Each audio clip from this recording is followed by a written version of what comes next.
Kemudian Mandala Putra dengan rekan saya. Nama saya Resti Kirani Putri. Nama saya Nabila Zulfa.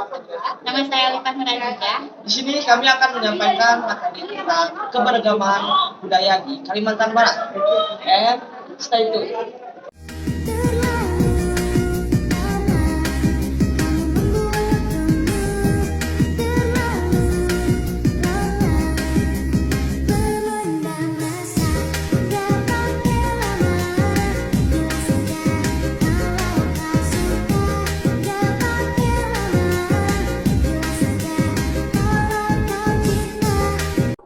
Kalimantan Barat adalah sebuah provinsi di Pulau Kalimantan dengan ibu kota Pontianak. Daerah Kalimantan Barat dijuluki sebagai provinsi dengan 1000 sungai. Karenanya, sesuai dengan kondisi geografis, di dunia ini terbanyak berbagai sungai besar dan kecil yang diantaranya dapat dilayari.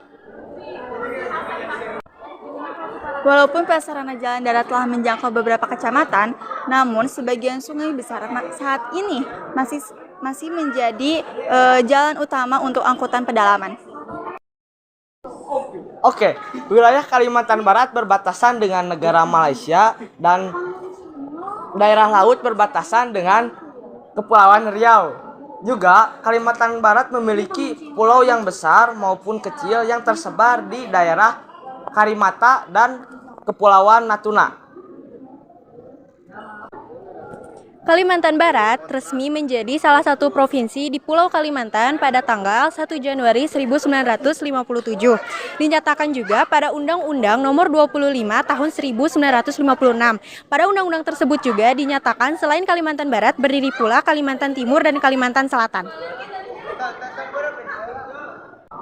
Bahasa yang digunakan di daerah Kalimantan Barat yaitu menggunakan bahasa Indonesia. Dan untuk bahasa penghubungnya yaitu menggunakan Melayu Pontianak, Melayu Sambas, dan Sengganan yang sesuai dengan wilayah penyebarannya.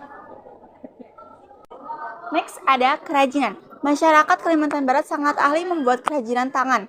Nah, sebagian besar mata pencaharian di Kalimantan Barat itu yaitu membuat kerajinan tangan.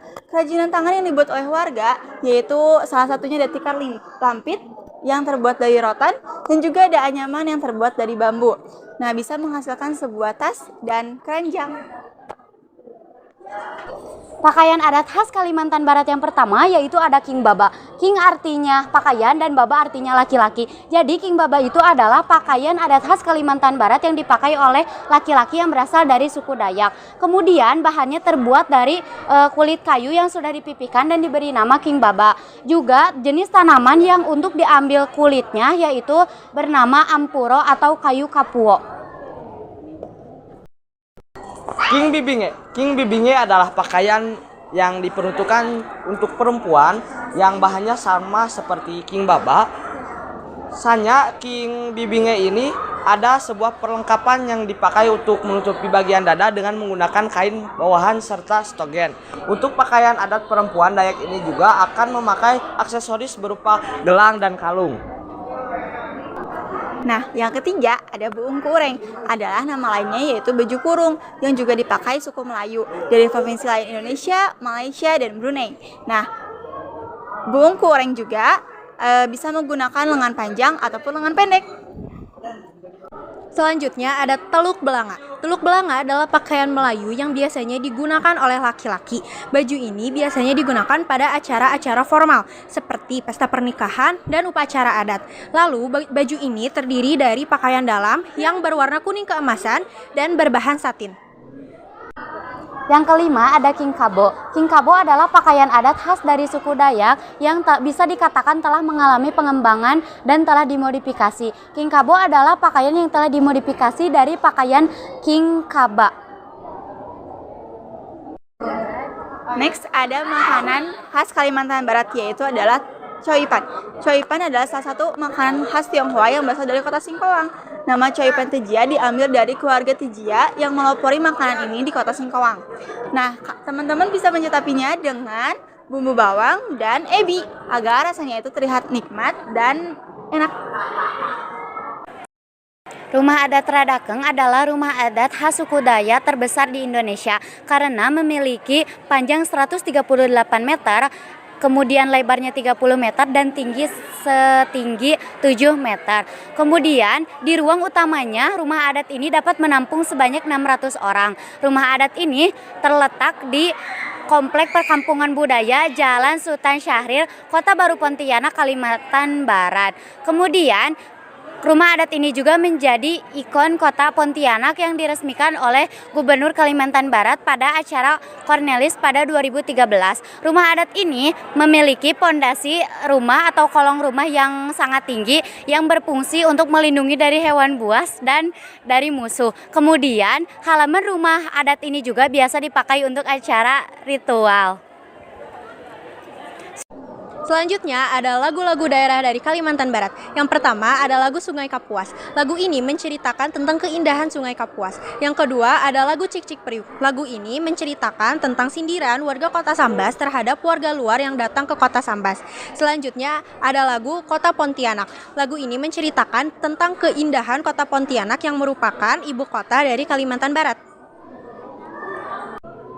Selain lagu-lagu yang disebutkan tadi, ada juga beberapa lagu lainnya, yaitu ada Daerah Muning, ada lagu Cauncang, ada lagu Masjid Jami, dan yang terakhir ada lagu Alon-Alon.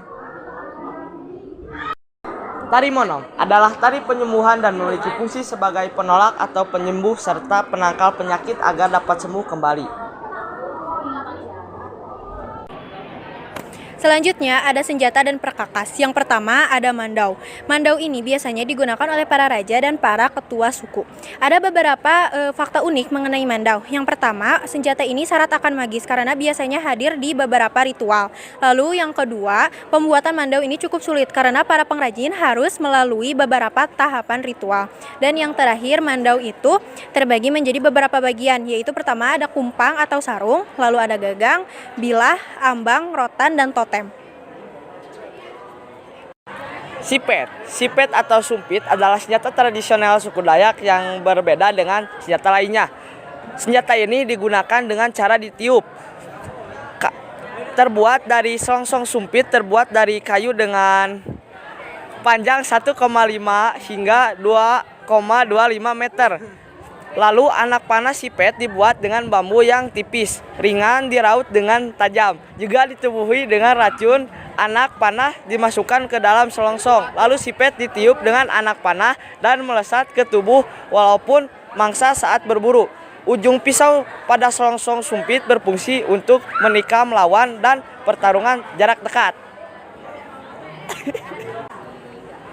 Selanjutnya ada lonjo. Lonjo merupakan tombak dengan panjang 1,5 hingga 2 meter. Lonjo ini berbahan dari besi yang kemudian diikat dengan batang lonjo menggunakan rotan. Nah, lonjo ini bukan tombak biasa karena lonjo ini tombak bertuan yang memiliki kekuatan magis. Biasanya digunakan untuk berperang dan untuk memburu hewan. Pak Mamat punya burung kenari. Burungnya dijemur sambil diberi makan. Sekian video kami sampai di sini. Sampai jumpa, mohon dimaafkan.